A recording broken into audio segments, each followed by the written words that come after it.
Hello, I'm Toycat, and Minecraft just released their first snapshot in months, and boy is it a huge one. They have made massive changes to the way that librarian villagers work, which means that if you want to get your hands on mending, it's going to be a little bit harder, but more reliable, which is something which is a very good but controversial change. They've also made huge changes to the Wandering Trader, so huge in fact that they're promoting it with this image of a Wandering Trader shooting out emeralds at everyone nearby, which is a big claim to make, but very much backed up by how the Wandering Trader works. They've also made changes to zombie curing trading, as well as how mining diamonds in Deep Slate layers work. This is a very big snapshot, and your first question is probably, is this for 1.21, or what's the deal with it, and is this coming to Bedrock? And I have answers to both of those questions, which we'll go into right after we mention why they even needed to change librarian villagers. You might think, like this guy, wow, librarian villagers have it tough as it is, why would they make it harder by having it rain? It's not the UK in the game right now, but the interesting thing about this is that librarians are incredibly powerful. They can give you basically any enchanted book, but they, and a lot of people see that that is the best way to get any enchantment in Minecraft, which is kind of boring and homogenous. But even though it's OP,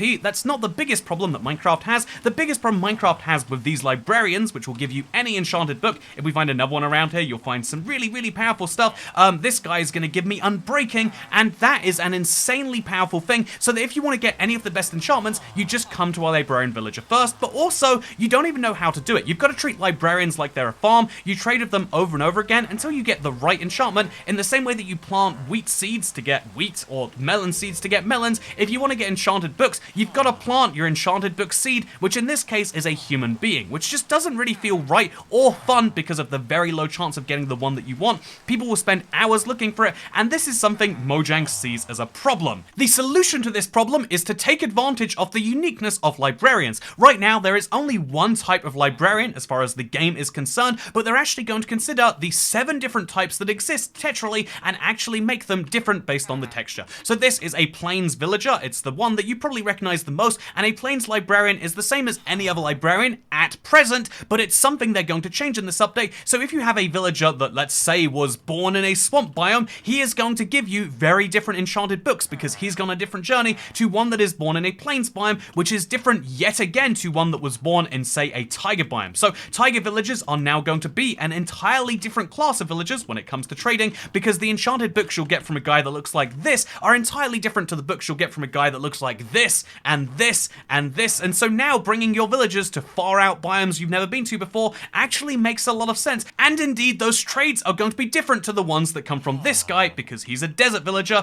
And honestly, the smartest thing about this is how they've taken full use of how there are 2 types of villagers which just exist for aesthetic reasons and made them actually useful. By the end of this video, you'll understand why you desperately want to have a jungle librarian, and indeed why you want to have a swamp librarian, and also indeed the new changes they're making to the Wandering Trader and everything else in this brand new snapshot, which by the way is called 23W31A. Technically, Minecraft does have snapshots that lead up to 1.20 or 1.19 or 1.21, but 23W21A just tells us that it's the first snapshot in the 31st week of 2023, and this snapshot is not just enabled by default when you download it. Nope, instead what you've got to do is go to the title, this is something that catches a lot of people out, and make a brand new world, making sure that you have a data pack enabled, which is trade rebalance. And a fun thing you'll notice as you do this is that this is technically separated from the bundle update. So whenever the bundle comes out, it's going to be later or before or separate to the trade rebalance, which is the big thing they're trying out for this week, and indeed the big thing we've seen for the last 2 months, which I think is a really clever change. But let's show you what it looks like on a brand new world,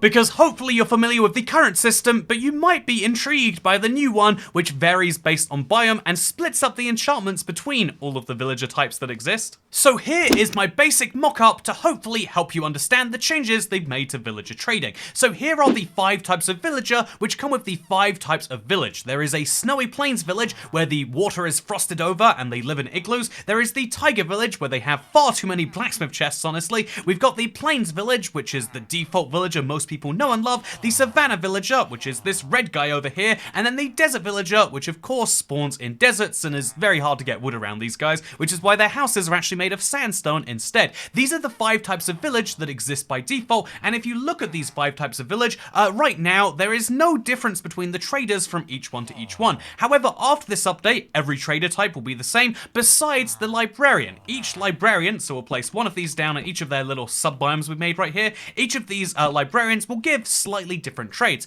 And to prove that to you, this guy will only be able to give you one of 3 enchantments. Because he is a desert librarian, he can only offer you fire protection, thorns, or infinity, which means if we trade with him enough, hopefully we actually can trade with him enough, if we trade with him enough times, only 7 today, and then we give ourselves some paper so we can do some more maybe, let's just give ourselves far too much paper. And so as you see, after trading with him successfully, I now have the ability to buy fire protection 1 books from him, or, you know, presumably we might get lucky and get fire protection 3 or 4, but at the very least those are going to be the main enchantments that he offers. If you go all, and just to prove this by the way, if you do the same with a Savannah Villager, the only trade types he can offer you are knockback, as well as binding and sweeping edge. Oh, that's Java only, so on Bedrock there are actually fewer trades that he'll offer you, but right now that looks something like this. We trade with him to get to level 2, wait for him to do his fun weird dance that they do on Java, don't understand it entirely, and now he gives me the Curse of Binding, which honestly probably wasn't worth going for, but that is one of just 2 enchantments he can give you on Bedrock. The same thing is true for the Plains Villager, who after I trade with him successfully will only give me one of 3 separate enchantments. So let's just trade some more paper with him over and over again. Just make sure we get enough of this to make him do his weird Java dance. By the way, can I just point out, weird Java exclusive thing right here. During these videos, I notice all sorts of weird things. One is this trading interface is so weird and messed up. Look, by the way, he gives me Punch, which is one of just 3 enchantments he can give me, and this is the same for every single villager type. There are 7 villager types in Minecraft, and they all have normal books, 3 of them to be precise, and then they all have something special, which is when you get to the max level. So right now, I'm going to buy myself a bunch of lanterns and just get this guy up to the very maximum level he does, because every villager type usually has a very good maximum level trade, and this is something the librarians have kind of been the exception to. They might give you a slightly better deal on the max level, but it's usually not very much, right? This is something Minecraft wants to change, and so when you get a diamond level or level 5 villager, you get rewarded with a high level special book, and it's the same for every type of villager, which means rather than having to pray that you get, say, efficiency, one of the best trades you can get from a villager, instead when you get to the max level, you are guaranteed that you get efficiency. It's actually, in this case, guaranteed to be efficiency free. It's not even, you know, like it might be thorns free 2 or 1, or fire protection 1, 2, 3, 4, etc. In this case, it's guaranteed to be efficiency free, which means you do have to combine them together a few times, but it's guaranteed that if you just trade with a librarian enough times, if he's in a desert, you'll get efficiency. If he's in a savannah, you are guaranteed to get sharpness free. If he's in a plains, where did my plains guy go? Did he? Okay, here he is. If he's in a plains biome, he's guaranteed to give you eventually protection free. If he's in a snow biome, he'll give you silk touch, that's very valuable. If he's in a tiger biome, he'll give you fortune, also very valuable. And here's the fun thing, you might have noticed how this entire list has been missing unbreaking and mending. The 2 most valuable enchantments, the ones that are so good you want them on every single thing, the ones that right now people will place and break and place and break a lectern for hours in some cases trying to get, that has now been done away with, because now if you want to get these in the swamp village and the jungle village, there is a 100% guarantee that when I get to the max level of this librarian, he will give me Unbreaking. It's Unbreaking 2, which I think is a little bit stingy.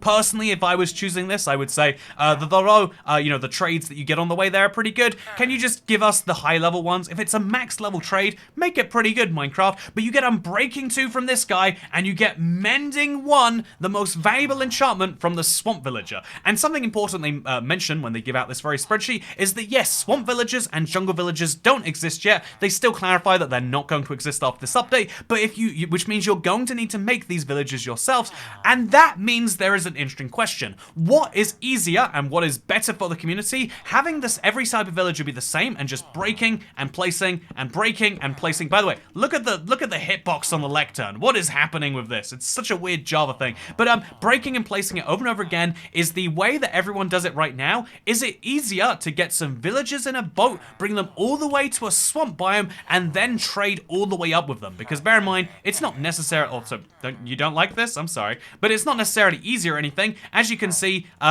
we could technically go all the way up there, but it still takes some effort in trading once you get there. But at least it's effort, it's skill, it's a repeatable process. You could get multiple mending villagers if you wanted to, as opposed to the current system where it's just pure chance over and over and over again. Is this a fair change? I think so. I think that the only downside to it is that so many players have gotten used to the old system, but the new system is objectively a easier one to do.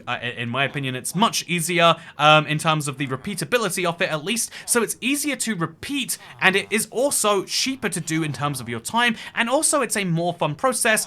But it comes with the downside of being less simple, I would say. I think easier is the, maybe people would describe the letdown process as easy because it's blowingly dull, but at least it's something everyone knows how to do. And then also the other downside of this new system is it means that you need to have 7 types of villager if you want to have 7 different, if you want to have all of the 28 enchantments, or 27 on Bedrock that Minecraft has, you need to have all 7 of these biomes, which means that having a seed with all 7 biomes is probably going to get a lot more valuable. And also the art of moving villagers around is going to become more and more important, something I'm not sure if Minecraft should be encouraging, but it is something they are choosing to encourage, and so swamp and jungle villages are going to become much more common after this update. What update are we talking about? Well, let's quickly mention after we mentioned that the Wandering Trader has also been changed. A lot of people feel like the Wandering Trader has unfair prices, and who can blame them? So they're now changing it so that a Wandering Trader has a chance of buying items from you, so you could sell him a water bottle, which is a pretty decent trade, and get enough emeralds to buy some compressed ice. Has it always been called compressed ice? Ugh. Oh, that's weird. Anyway, you can also buy all the sorts of things you've been able to buy before. All of the prices have been lowered across the board. The Wandering Trader is now on a fire sale, something I really do quite like. As you can see, he buys all sorts of weird things from you. But then also, he will now also sell you some wood, which genuinely might be a valuable trade. I've got 24 emeralds and I don't feel like chopping down trees. Let's employ the Wandering Trader to give me 2 whole stacks of spruce planks. That's pretty cool, and it's a great way of getting wood from a biome you're not necessarily in. And so this is now a brand new trade. He'll also sometimes trade with you. This is a weird one. Enchanted iron pickaxes are now a possibility, so we'll keep throwing them down till we get one of those. And also, it's possible to get a potion of invisibility. Oh, look at that. Cherry logs. See, you don't have to go to a cherry biome just to get a few cherry blocks now. You can just find one of these instead. That is the brand new potion of invisibility trade. It makes sense that he would sell that to you. I like this as an addition to Minecraft. I think it's great. And then also, they'll sell you an iron enchanted pickaxe, something I think is actually useful for the day-to-day player. However, I do have a mild concern about this one. Overall, I think the Wandering Trader changes are really, really, really good because they allow players in certain challenge situations to be able to buy emeralds to get things straight from the Wandering Trader, such as all those saplings you're going to need in all sorts of challenges, or beetroot seeds or melon seeds, and it means that progression in certain challenges is going to get a lot simpler. I think an example of this would be Super Flat, but then I have to say that the Super Flat changes, Super Flat is being adversely affected by this because there's only one type of villager that you can get there, and it is the Plains Villager. This villager can only give you 4 trades, and if I'm being honest, they're not particularly inspiring trades. Do I want to have Punch 1 when I'm on Super Flat? Probably not. And so I would actually say that Super Flat is being made worse off by these changes because the Wandering Trader receives a buff,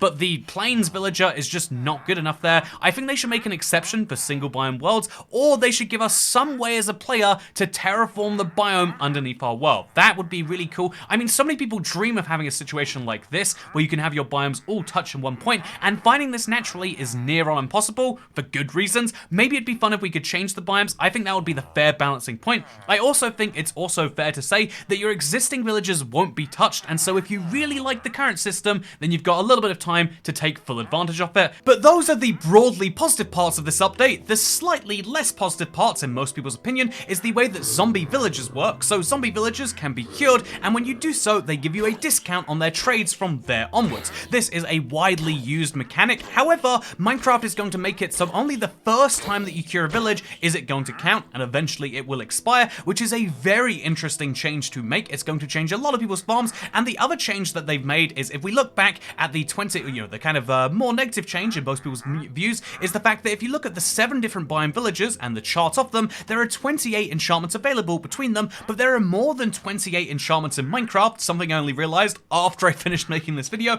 But interestingly enough, you can see that there is no fishing rod enchantments, no trident enchantments, and no crossbow enchantments. So overall, I would say that the trading, the trading split between biomes is going to be seen as positive or negative depending on who you are as a player, but it's objectively negative that you just goodbye Wandering Trader, by the way. But it's objectively negative that you when you get a trident enchantment, you won't be able to do so via villagers. It's objectively negative that you have to fish or do other things for fishing rod enchantments and crossbows as well. I think that this is a weird set of enchantments to choose, and I'm not sure that this is going to be broadly well received by the community. It's such an obvious change they could have made. They could have slotted those in there just to make the things a little bit better than they are right now. This combined with the fact that it's unbreaking 2 or efficiency 3 really does make this seem more like a nerf as a whole more than it is something positive. Speaking of adding new things, by the way, it's not just villager changes, but they have massively increased the diamond ore generation rate at the very deepest parts of the world. This is interesting to me, but there's not too much to say about it besides they should make mining more rewarding, and that's what they've decided to do. But something that is much more interesting if you're a creative player is barrier blocks. So barrier blocks, which show up as purple in your inventory, cannot be found anywhere in the creative inventory on either Bedrock or Java. Instead, you need to type /give barrier, and then you can get yourself one of these. And here's the fun thing. Now you can waterlog the barrier block, which is wild because if you can't, as you can see right here, this means you can have floating water blocks because it can't really escape it. And I don't actually know if I love or hate this, but I just think it's one of the most bizarre features I've ever seen. Like, you can tell when it's barrier water versus when it's not, but you could use this to do all sorts of weird, wacky things as a player, such as having water that sort of functions like ice because you can stand on it, or you could have like the water block in the bit there, and then have one below it, and it kind of looks like the water is flowing out of there, but yet you can't stand on it or easily remove it because, here's a fun thing, right? If you're in survival mode, wow, who plays survival mode besides me all the time? But as you can see, as a survival player, you can't take the water out, so it might be useful for that particular reason, but even then, I'm not particularly sure. Also, yeah, you can place water off into the air like this. There's all sorts of weird options you could do with this. I would love to know what you think is the best one, but overall, yeah, those are the biggest changes they've made in Minecraft 1.20.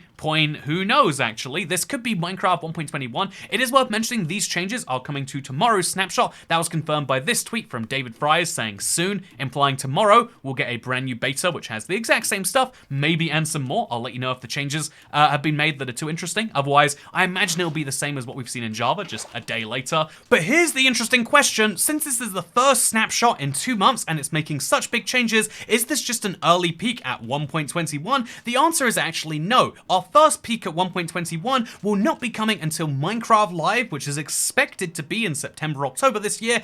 We might see some very early snapshot stuff before then, and some of this stuff might be for that, but instead this is the snapshot for 1.20.2. So you can expect it to be Minecraft 1.20.30 or 1.20.40. Honestly, it's hard to be sure with Minecraft Bedrock, but we're expecting a brand new update next week, which is unrelated to this on Bedrock, and so this will be an upcoming update for Java and Bedrock. 1.20.2 on Java, who have had a measly 1 update since the 1.21, whereas Minecraft Bedrock is on 1.20.12 or 1.20.13, and as you all know, more updates equals more better, and that is just something you need to keep in mind. And so yeah, I do think this update is a pretty exciting one in that it gives you reasons to make jungle and swamp villages. I do think they could do more on that, but as far as how it is right now, wait, if you're on Java, you can't stand on top of cactuses. If you stand on top of them crouching, you still take damage. What a weird feature. Or maybe that's the normal feature and I'm the weird one. Speaking of being the weird one, you are the weird one if you haven't subscribed to this channel, because actually, did you know, greater than 99% of people who miss Toycat videos aren't even subscribed to him. 99% of people who get shot by skeletons aren't subscribed. Sadly, you can't subscribe to your own channel, and that is something I'd really appreciate. If you want to stay up to date with the latest Minecraft news, I don't know how I got that score right there, but it's very funny. Have to agree, right? I hope that you all enjoyed this video, this Minecraft snapshot video, and if you want to stay up to date with the latest in Minecraft updates, then I don't know, I'm just promoting subscribing over and over again. We hit 1.86 million recently, that's exciting, but all I can think about is, wouldn't it be nice to have 2 million? Then no one will bother me about my subscriber count again. So if you want me to stop mentioning subscriber counts, then subscribe. That's very bad advice, actually. Anyway, goodbye.